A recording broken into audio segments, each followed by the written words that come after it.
The following program is sponsored by Friends of Life Outreach International. Next on Life Today, speaker and author Michele Cushatt battled cancer of the tongue 3 times and began to lose her identity as her faith was shaken. It was literally a second-by-second struggle to find the will to live. And that's an amount of suffering that I know there are some people right now that are in that place. And so I want to make sure we honor the fact that that's how life is sometimes.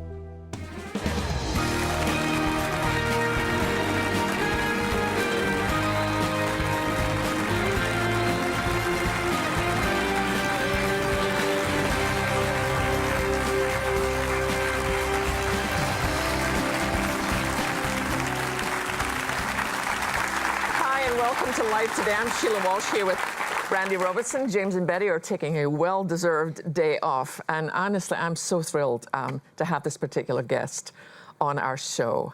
She's a friend, but she's also kind of a hero of mine.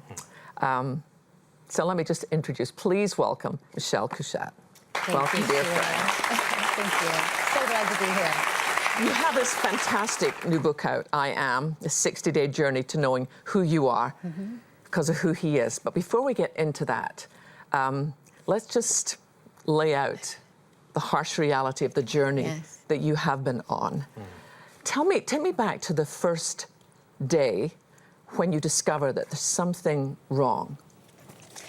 Well, it was probably about 6.5 years ago now. I had a sore inside my mouth on the side of my tongue that just would not heal.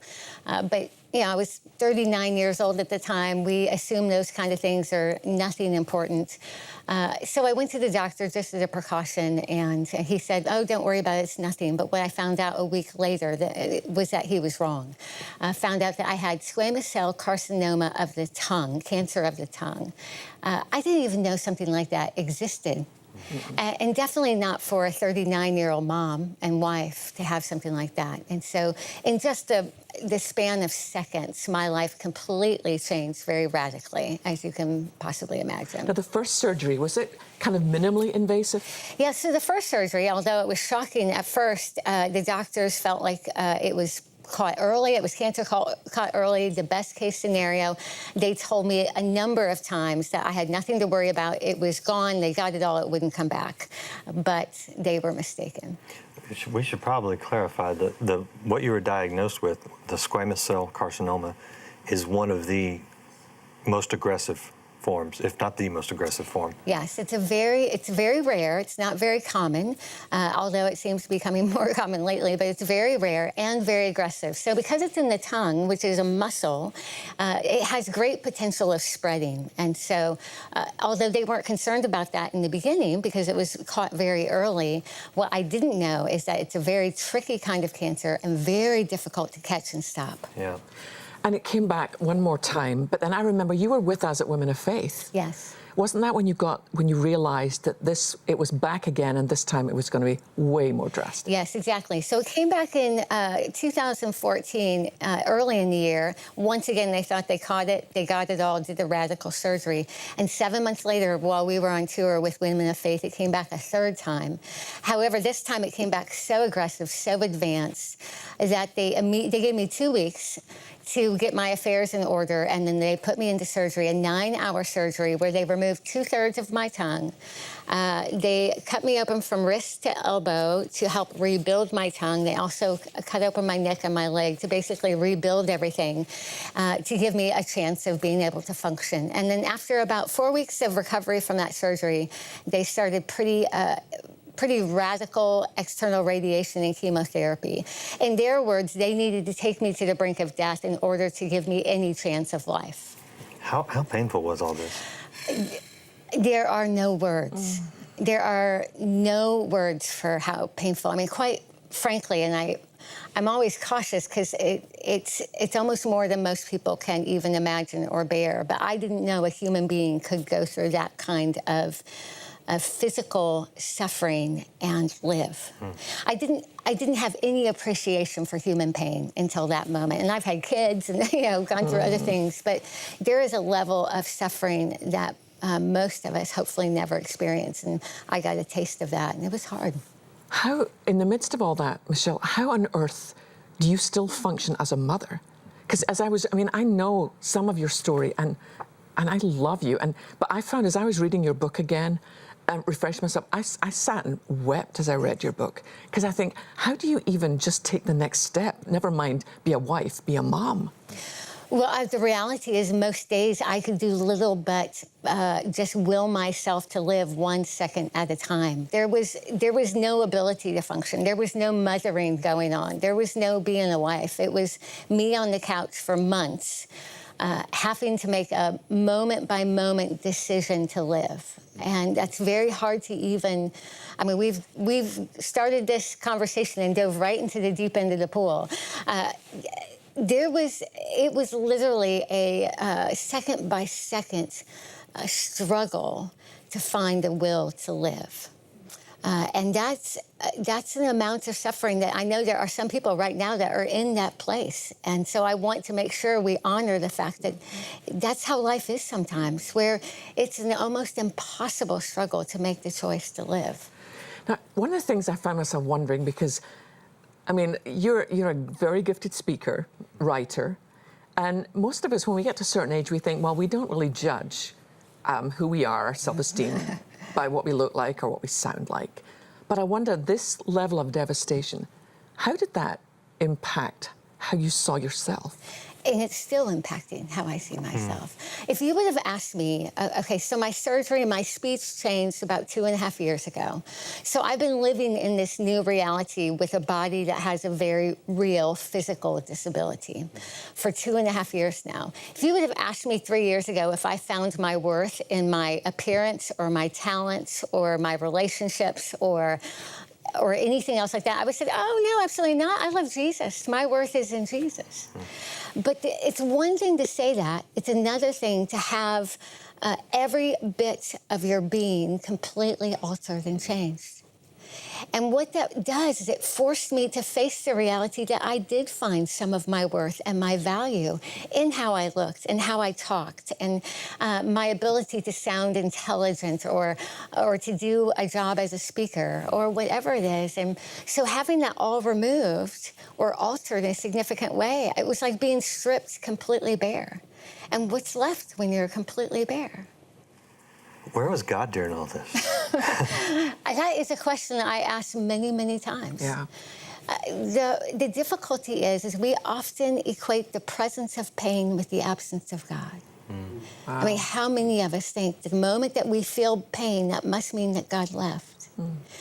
And for many of us, that's where our faith is either built stronger or is completely destroyed, is in those kind of places.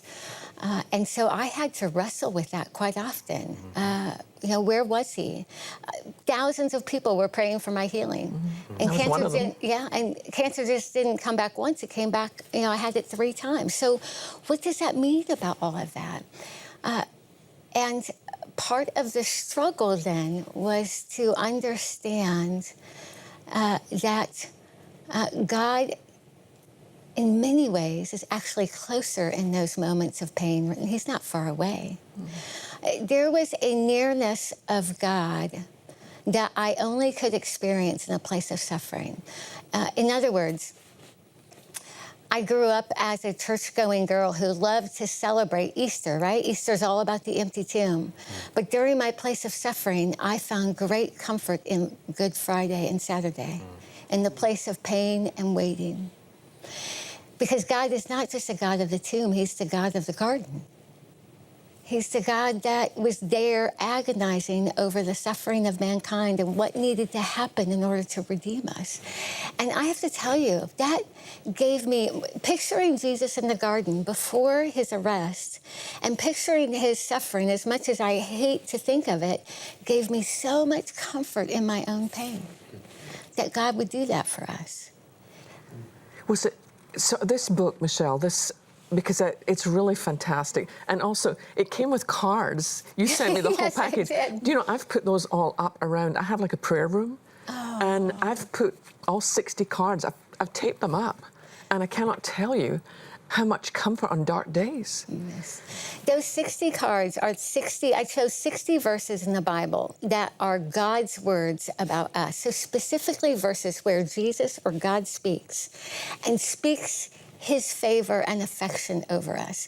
Because when I was feeling completely abandoned and alone and suffering, I needed to hear God's words of affection and love for me in that place. That he didn't see this broken woman who was dying on the couch. He saw someone that he adored and he loved and that he was going to carry. And so those 60 cards are a collection of 60. I needed a lot of them.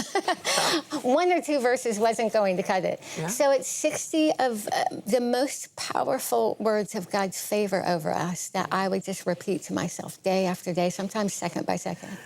I find it interesting because, you know, your book, it's called I Am.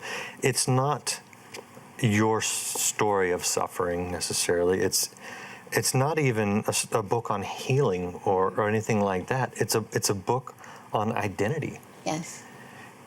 Why was that the thing that you felt you had to speak about the most on this side of all the suffering? Oh, goodness. Well, ironically enough, I planned to write that book before cancer came back the third time. So in many ways, it was actually more divine orchestration than anything I manipulated. And the reason I think this is so important is I think in our human life, from birth to death, we get so caught up in talents and appearance and achievements and career and family and all of this that we think that that's who we are. But like Job said, you know, naked I came into this world and naked I depart. Ultimately, you and I stand before God with nothing but just our barest selves. And God says, I died for that. That you that has absolutely nothing to offer, that's who I died for, right there, without your achievements, without your perfection. I find it really interesting, as a woman, how you redefine beautiful. Because you tell a story about overhearing a conversation, I think you were in college, and a boy said, and I've had an experience like that, where he was saying, you know, she'd be so beautiful if she wasn't overweight. And how that impacted you. And then you think, now if I could just get to this size, or this, that, then everything be perfect. You've discovered that's not going to do it. Well, let me just put it this way. When I was going through treatment, I was the thinnest I've ever been in my life. And yet I felt so unattractive. We cannot manufacture beauty. One thing I've told myself and reminded so many others is that we were never meant to build an identity. We were meant to receive it. Say that again, that's huge. It's huge. We were never meant to build an identity. We were meant to receive it. Our identity has already been established as the creation of a creative God. That means there's nothing we can do to add to our worth. There's nothing we can do to take away from it. There is no surgeon's scalpel that can cut our value away from us. We simply need to receive the favor and the value that God has already spoken over us. Imagine if that would take hold. Wow. You know, when I read that, it reminded me of, I was at my doctor's appointment. I'm coming down in the elevator, and I've always hated my arms, because I always think I don't have toned arms.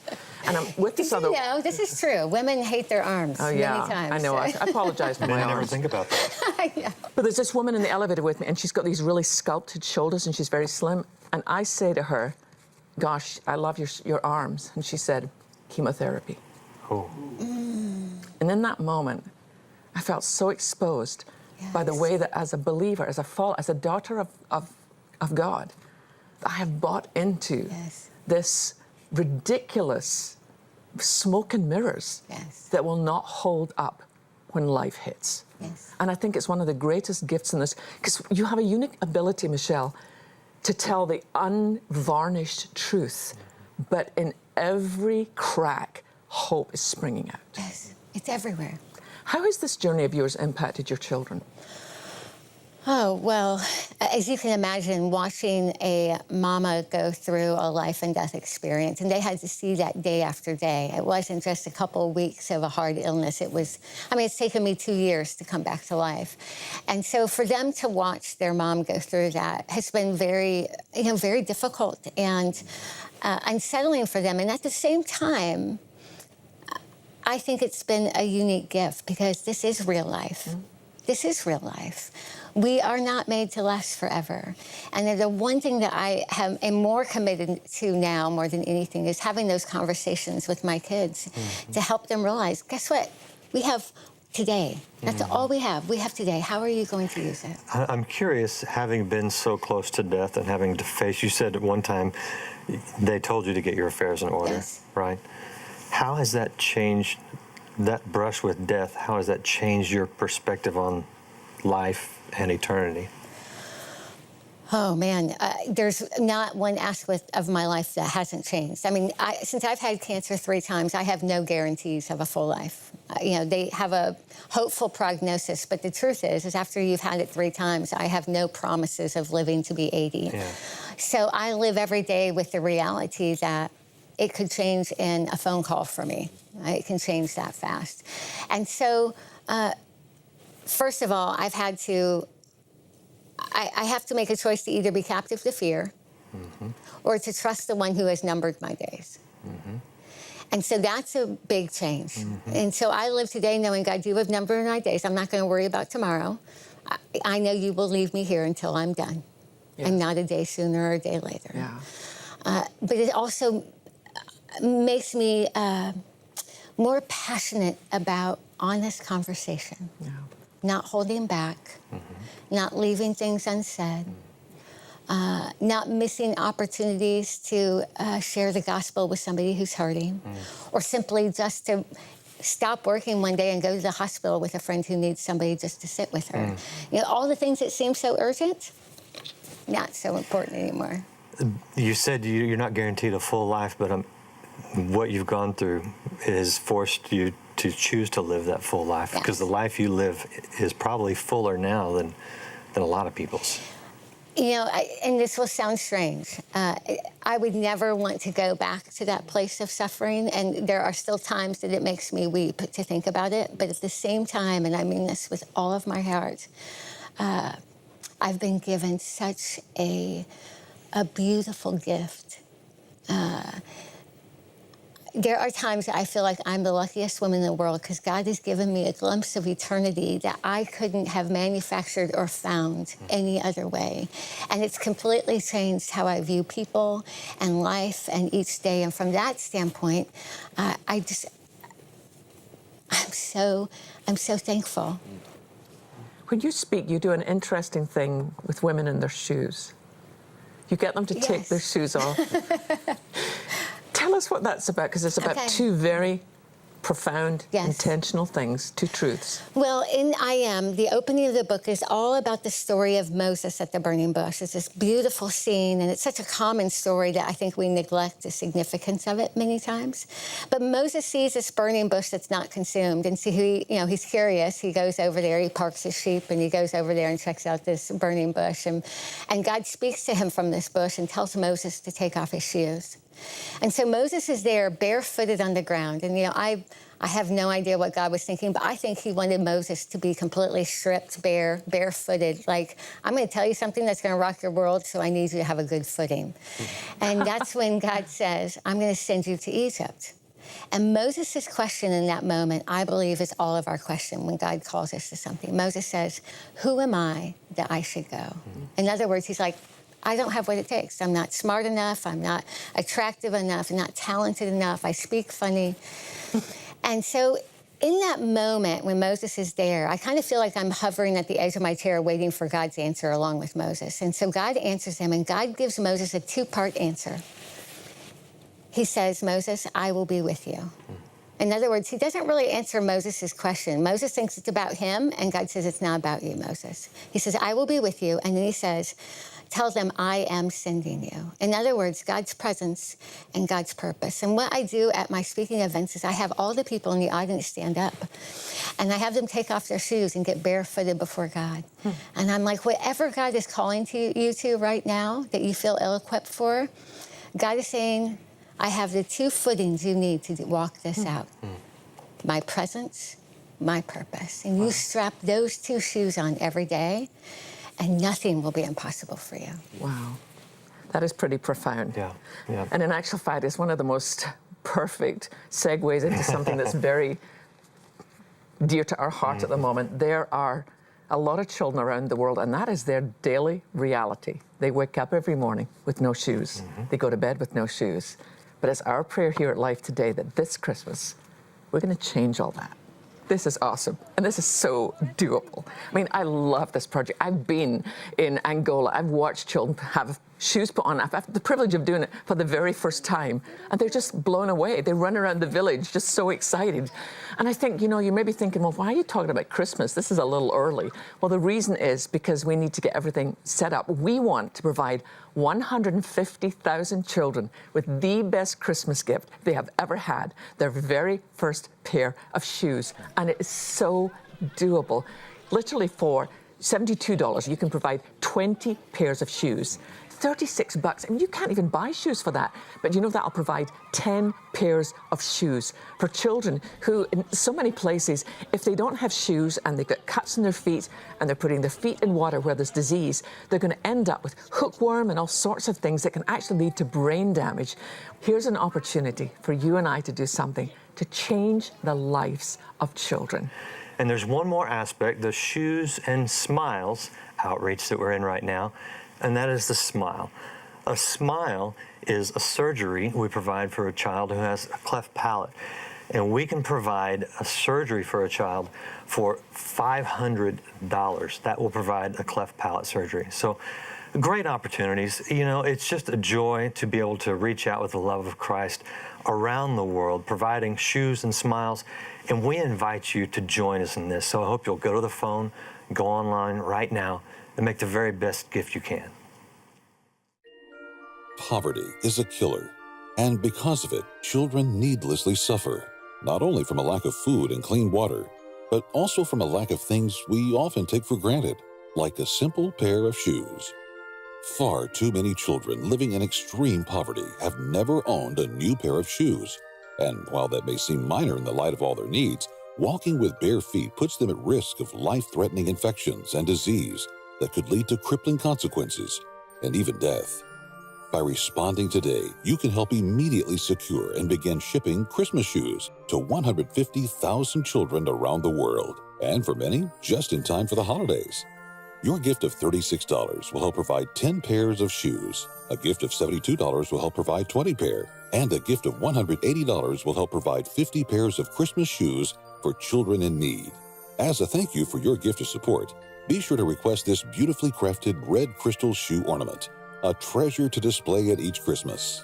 With your gift of $100 or more, you may request a Light Shines in Darkness frosted glass candle featuring a beautiful golden design with scripture from John 1:5. Finally, please consider a gift of $1,000 or more to help provide 275 pairs of shoes or 2 children with corrective cleft palate surgeries. And you may request the Bridge of Faith canvas print by Thomas Kincaid. Please call, write, or make your gift online today. I do hope you're going to the phone or going online right now to join in this wonderful Christmas Shoes and Smiles campaign. If you do that today and you are interested in this fabulous book by our guest, Michele Cushatt, be sure to ask for that book. You think it's a pretty good idea? Oh, it's brilliant. I read it over again. I cannot tell you how much this book has blessed me, but I cannot tell you how much you have blessed. It's a severe mercy, my friend. You have walked through a dark, dark valley, but I have to tell you, the light of Christ shines beautifully through you. Thank you so much. Please, would you help me thank our guest, Michele Cushatt? Thank you so much. And thank you for watching. We hope that you'll watch us every day on Life Today.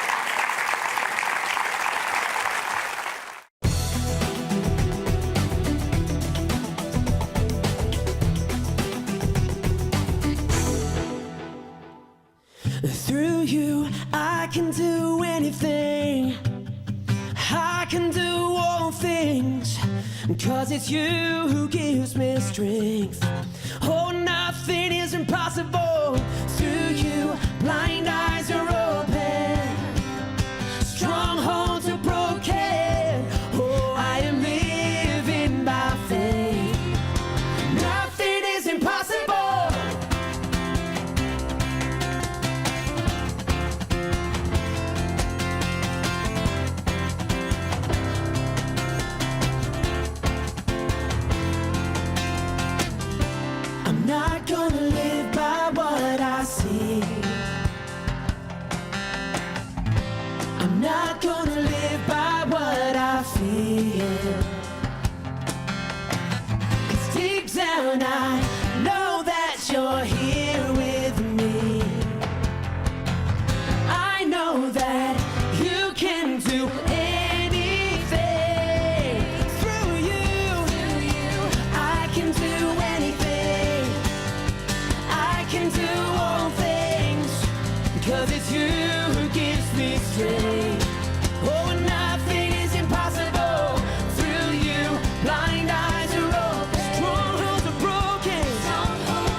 Christians are sicker than non-Christians. And I can't fathom that. The spiritual impact of diet and exercise, tomorrow. Life Today is made possible by the supporters of Life Outreach International. Your gift will be used exclusively for the exempt purposes of life. The ministry features specific outreaches as examples of the programs it supports and conducts. Gifts are considered to be without restriction as to use unless explicitly stipulated by the donor. The ministry is a member of the ECFA.